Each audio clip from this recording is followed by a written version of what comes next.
Hi everyone, welcome back to my channel. In today's video, we're going to be reviewing my budget for April of 2025.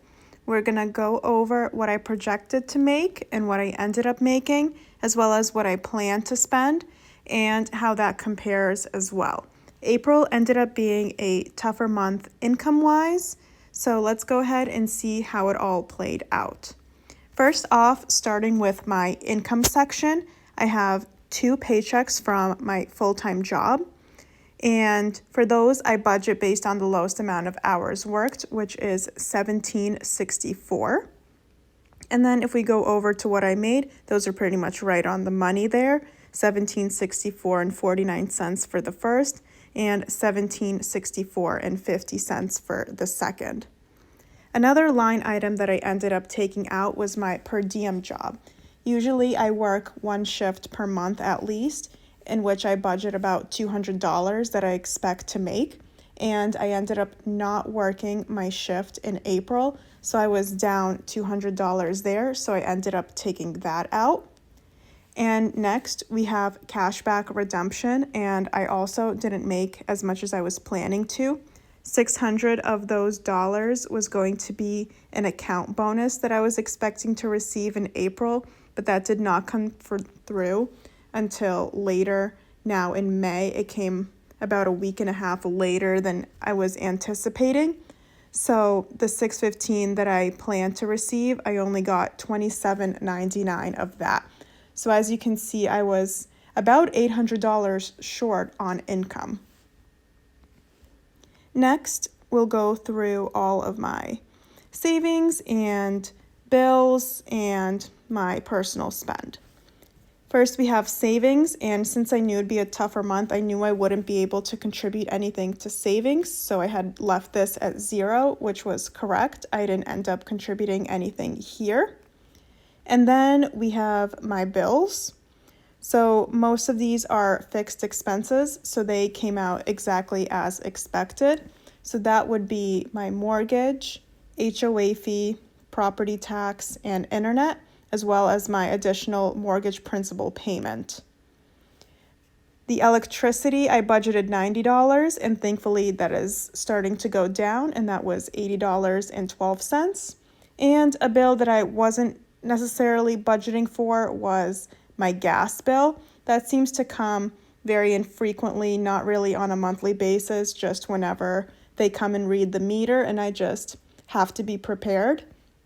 I do have a sinking fund for my propane bills, just because I never know exactly when that bill will come and how much it will be. But I did end up cash flowing this, and that was $85.91. Going back over to budget, we have transportation. And for my gas, I always budget about $110. And we had my car insurance premium due this month for $432. I did end up having a good month for gas. I only spent pretty much half of that at $55.13. And since I already got my car insurance premium earlier in the month, I knew exactly how much I would have to pay, and that was exactly $432. Next, we had kind of a spendy personal spend, and a lot of this was due to a vacation.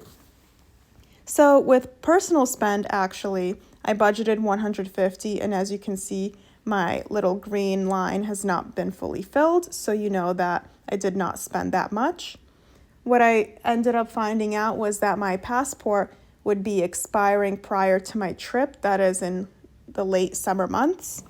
So I did have to pay to get my passport renewed. That is $130.